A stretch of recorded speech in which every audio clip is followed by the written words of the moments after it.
Jamaica is well on its way to becoming a digital society by the year 2030. That's right. Through agencies such as the Companies Office of Jamaica's new electronic business registration form, we're closer to becoming the place of choice to live, work, raise families and do business. We'll tell you how you may access those and other services within the next half hour. I'm Adrian Atkinson and you're watching Jamaica Magazine, so stay tuned.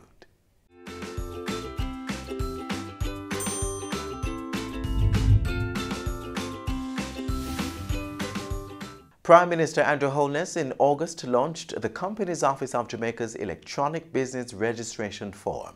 Here to tell us more about this online platform is CEO Mrs. Judith Ramlogan.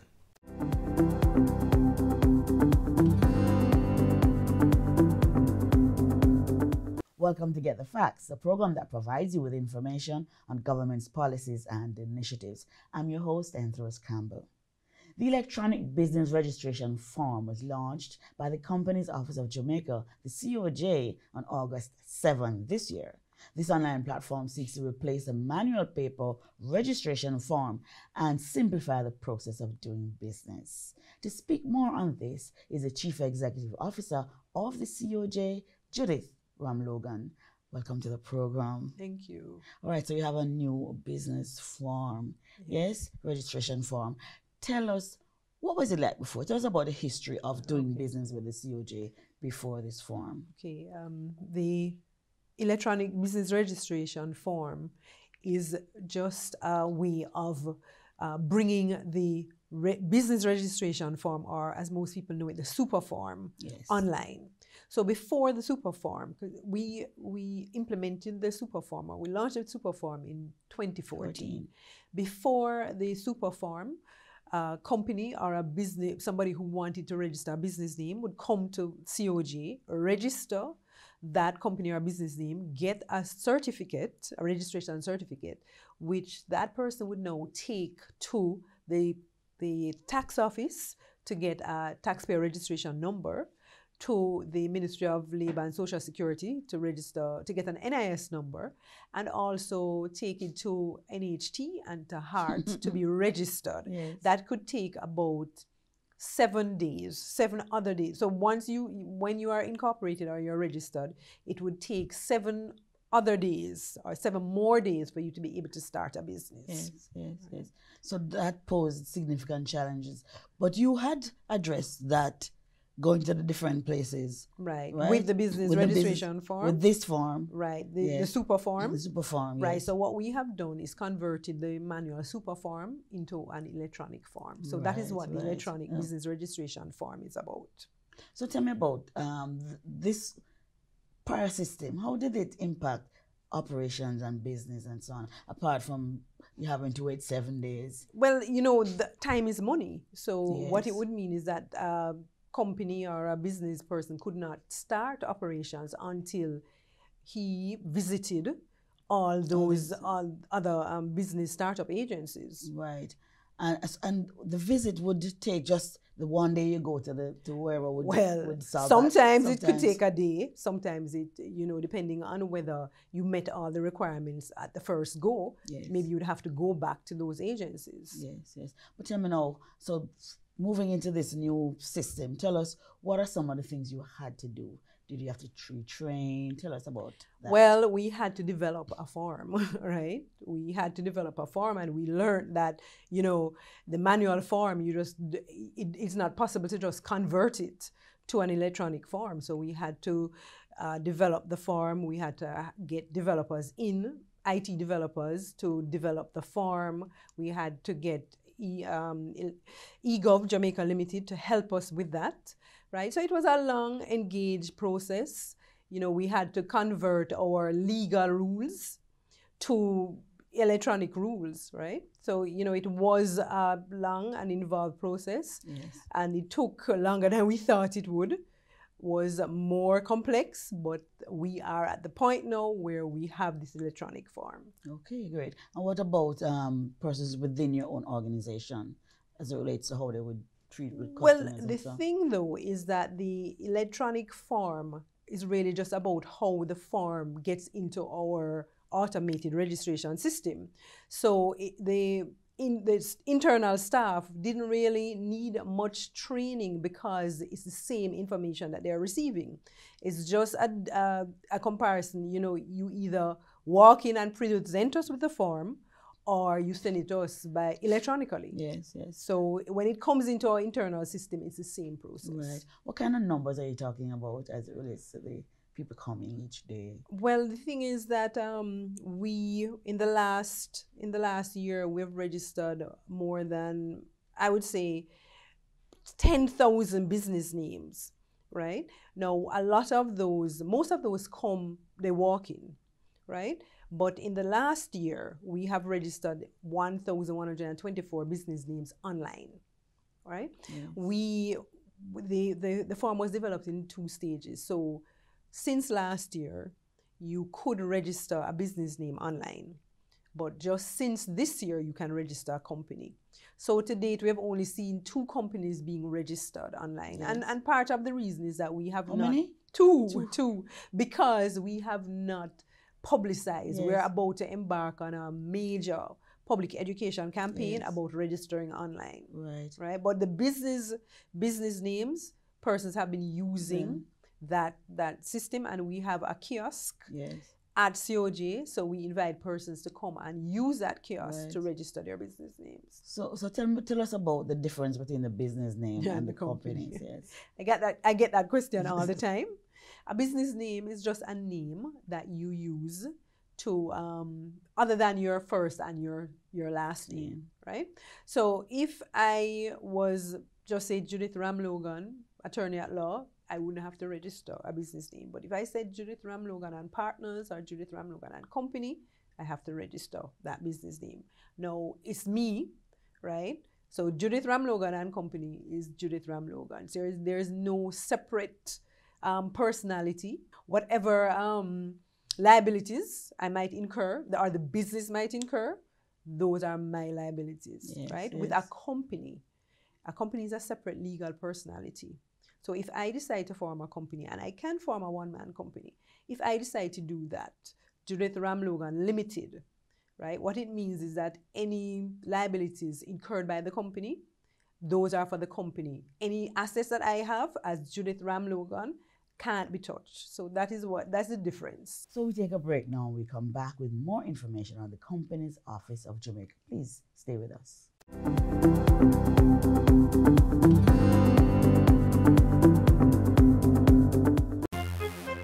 Mosquitoes can spread diseases such as dengue fever. Protect yourself from mosquito bites. Use a mosquito repellent that contains DEET. Sleep under a mosquito net, close windows before dark, open windows and doors during fogging, cover your body as much as possible, and wear light-colored clothing. Protect yourself from dengue and other mosquito-borne diseases. Do your part to prevent mosquito breeding in your surroundings. A message from the Ministry of Health.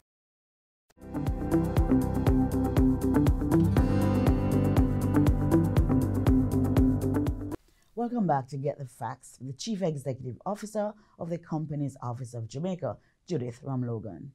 Now we're talking about the electronic business registration form, which is a new feature, and that's part of the whole modernization of the COJ. Right. Tell us a little bit more about what else is happening at the COJ. Right. Well, the Companies Office has been around, has been an executive agency since 1999, and we have had our same organizational structure since that time. We have changed mandates several times, but our organizational structure is still the same. And so a strategic review of our operations was done, I think 3 years ago. And one of the main recommendations was that we do a business process reengineering so that we could have a better fit between our organization and our mandate. So the Strategic Public Sector Modernization Project out of the Ministry of Finance is assisting us with some funding from the World Bank to undertake this business process reengineering. Right. So that is a major thing that we'll be embarking, a major project that we'll be embarking on in the next financial year. Right. Any specific area that you're targeting? Well, we're targeting all areas. So it's operations, it's our ICT, it's our legislation, because all of those things work to make us what we are. So we are targeting, it is a major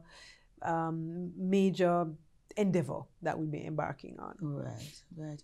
Could we look at some of the, going back to the the electronic form, Yes. some of the features of the form, and have you included anything that you never had before? And tell us about how people can go online and access. Well, okay, so the form is accessed on the COG's website, which is www.orcjamaica.com. The thing is that this is a major change for us, because you remember people would have to walk in. There's nowhere to access our services except walking into one of our 2 offices. We have an office in Montego Bay and we have one in Kingston. Now, this is a major change, because remember, before, anybody wanting to register would have to come into one of our 2 offices or send an agent, right? Now, anybody can do it from anywhere in the world.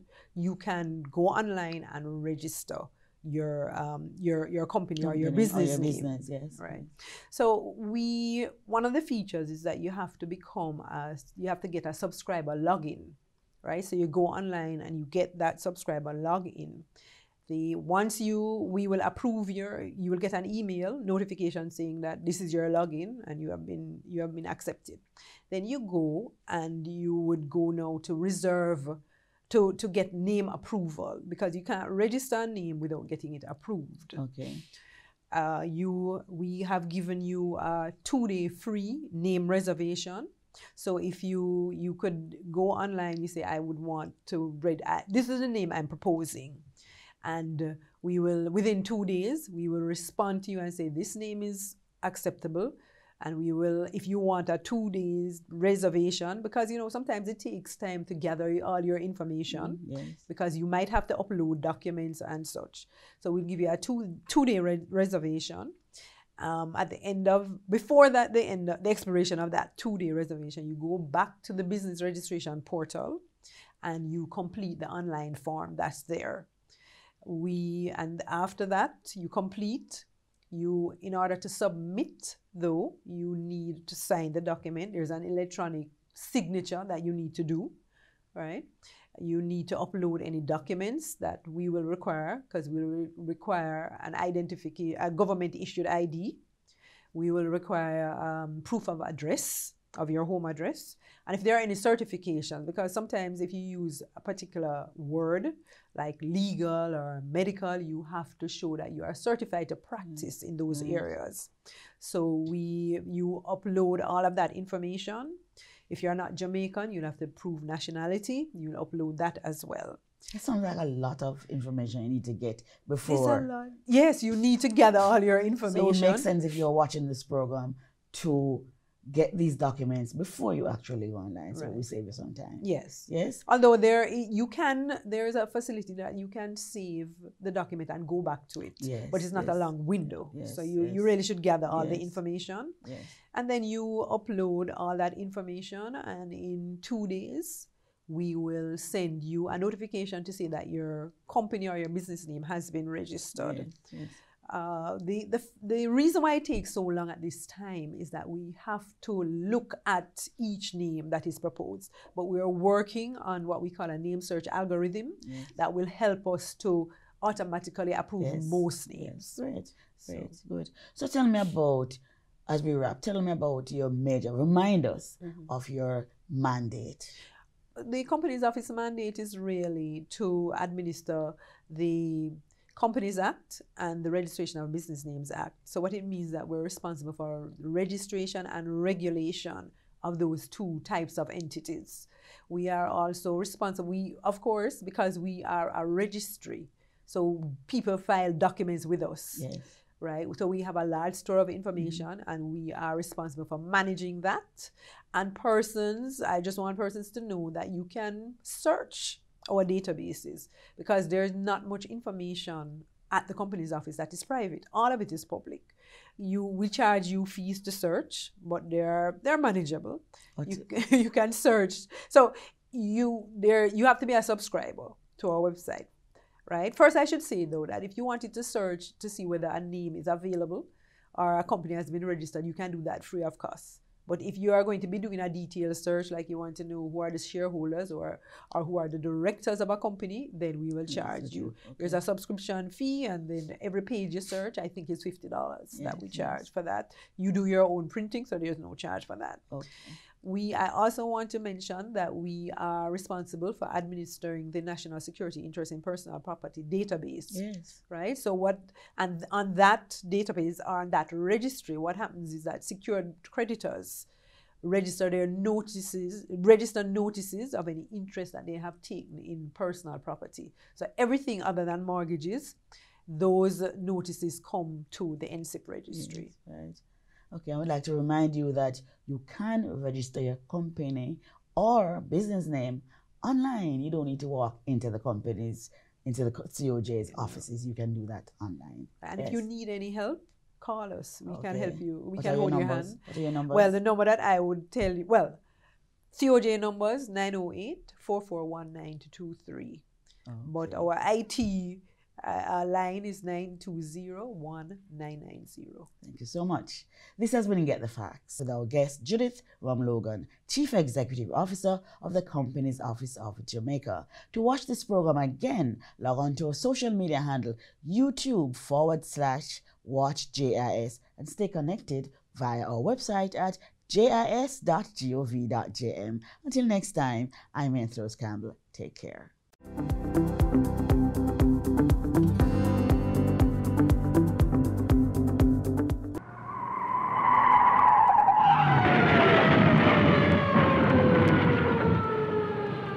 Each time you're not paying full attention to the road environment, the greater your chances of getting in a crash like that.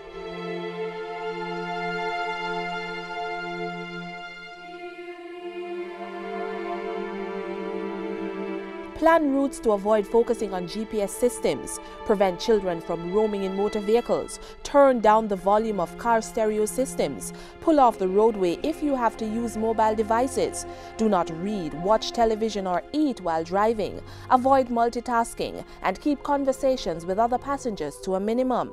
Whether you walk, ride or drive, avoid potentially fatal distractions.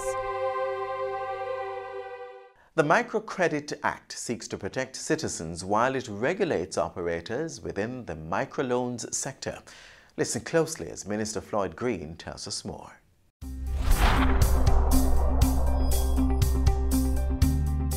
The Microcredit Act was tabled in Parliament by Finance Minister Dr. Nigel Clark in February.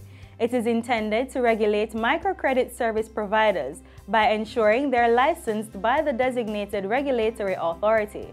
It also requires microcredit service providers to keep proper accounting and other records and make timely reports to that authority. State Minister in the Industry and Commerce Ministry, Floyd Green, says the Act undertakes a three-goal approach of effectiveness. The first goal is to see to the growth of the sector, because we believe to grow any sector, there has to be a system of rules that the players understand that this is how they participate in the sector. And every time you formalize, regulate, put in place rules that everybody has to play by, once it is done in an inclusive fashion, the sectors grow. The other goal of the microcredit bill would be to ensure that our consumers are protected. The reality is that in any relationships of this nature, right across all the services that are provided in finance, there must be an avenue through which government seeks to protect its consumers. And the third goal, I would say, is to ensure that we weed out those in the industry who do not mean well, who are not playing by fair rules. Those are the three goals, and I think all of us are aligned around those goals.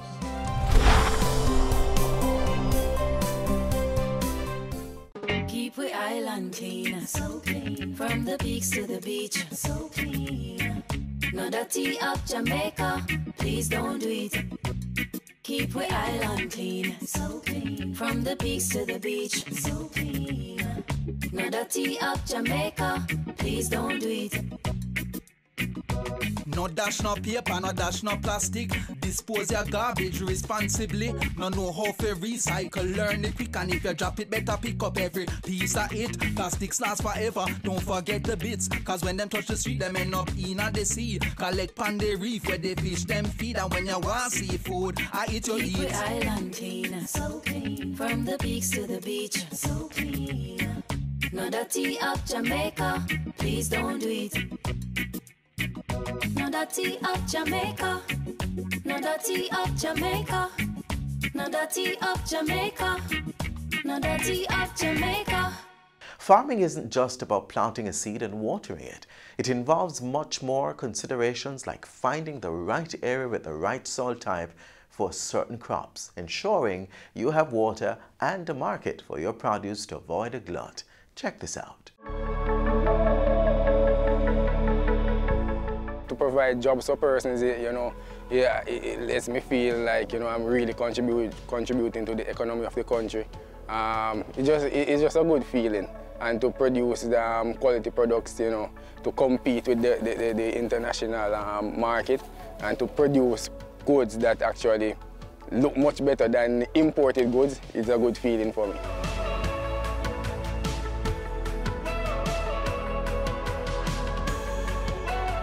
Agro Investment Corporation continues to scout for lands in Jamaica that are best suited for agricultural production through the National Land Agency and the Commission of Lands, and also with private enterprises. So wherever there is unused government lands or private lands, Agro Investment Corporation will profile these lands. So by now, we should all be aware of the benefits of leasing lands from the government.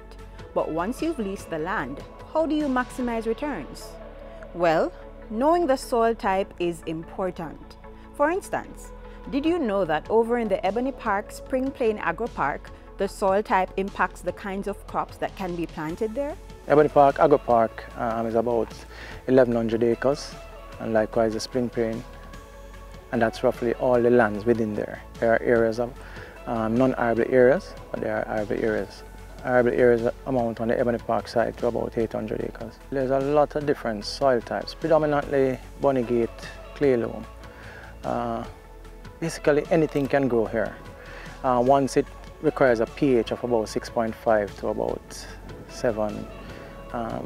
There are pockets where the pH might fall to about 5.5, 5.8. So if there's a crop that needs to be having a lower pH, soil could be amended to facilitate that. But basically anything will grow. So let's revisit our checklist. We've applied and submitted all the necessary documentations, including proof of our capacity to invest in the land. We've learned about soil types and pH balances in the soil. What's next after you've been approved? They would assign you a plot number, or they'd give you a designated area to where you'd be assigned. I guess you'd view it to see maybe what you'd need to do. If it needs a bit of clearing, you might want to look at that, how you go about doing that. You'll be advised as to the best way to get that done. You might want to go to the NIC because our water is pressurized, and so the NIC supplies it. So a part of your contract would give you the ability to go to NIC with tenure of land, and then they would then come and put your meter on so that you get ready supply for water. We also offer tractor services to plow, harrow, farrow, and other activities that you might want, rotovate and so on, for your lands. So you'll be able to do that. Once you do that, we could tell you of maybe different cycles, crop cycles, where you might want to plant, best time for certain crop. You might be able to go out of these seasons, but at least we'll be able to tell you that this crop does well in a particular season. The risk might be higher in another season, but so might be the returns. So you could get advice as to that. So local advice will be there ready for you. Meet Henry Givens, a youth farmer who is a beneficiary of this initiative. He started out acquiring just 5 acres of land, and today he is up to 15. Givens plants various crops at different stages, including Scotch bonnet pepper, sweet potato, and Maruga red watermelons, as well as slicing and plummy tomatoes. Leasing land from the government, it is beneficial, and at the point where I would actually want to lease more if available. You know, I am not employed otherwise. So it allows me to take care of my 2 babies, and it allows me to eat and, you know, survive. So it is something very beneficial, I would say. Life here at Ebony Park, it's twofold. You know, it's good sometimes and sometimes it's challenging. One, you know, persons around, some persons, they know what to do with their crops, for example, and they don't want to do it. So sometimes, you know, we have a lot of pest and disease outbreak, and some persons just don't want to invest the funds or do what is right to actually, you know, make the agro park much better and a much cleaner environment. And then, you know, also, sometimes there's a major issue with the whole irrigation system. It costs a lot sometimes because even if you look into the pepper field, you know, sun scalding is a result of a lack of water supply sometimes. But, you know, it's a blessing. You know, there is not only negative because, you know, once you have irrigation, then, you know, without the irrigation, I couldn't do anything like this, none at all. Farming can be an expensive venture, but it's also beneficial. As a youth farmer, the challenges may not even be financial. Some older persons, because they're so, well, relatively young, they don't want to work with you because they said they don't want to work with a younger person.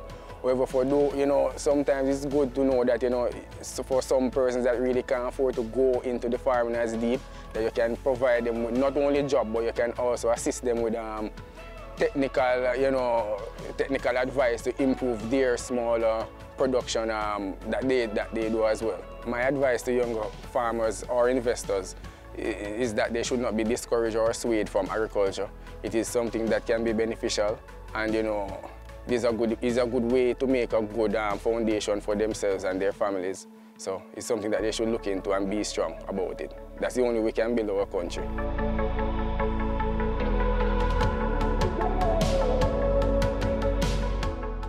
$650 students, $100 million. How are they connected? Through the Hospitality and Tourism Management Program offered at 32 high schools across the island. It's a 2-year program to equip future tourism workers with the requisite skills to meet the demands of the growing global industry. Graduates will be certified by the American Hotel and Lodging Educational Institute and received an associate degree from a local college. We're building a resilient tourism industry through human capital development.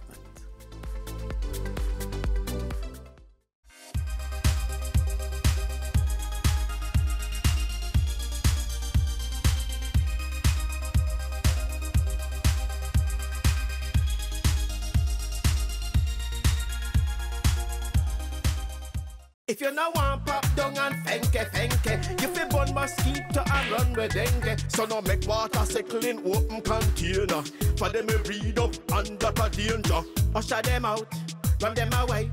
Zap them with the zapper and down them with spray. Use mosquito net and mosquito screen. Protect your household, now make them come in. If you no want pop down and fenke, if you burn mosquito and run with dengue. If pain lick your head and your joints and your eye, and you want fever vomit and your temperature high, it could be dengue, don't hesitate. See a doctor, don't self-medicate. For some painkiller can make you bleed and you will try to recover and no succeed. We no want pop down and fenke. We fi burn mosquito and run with dengue. A message from the Ministry of Health.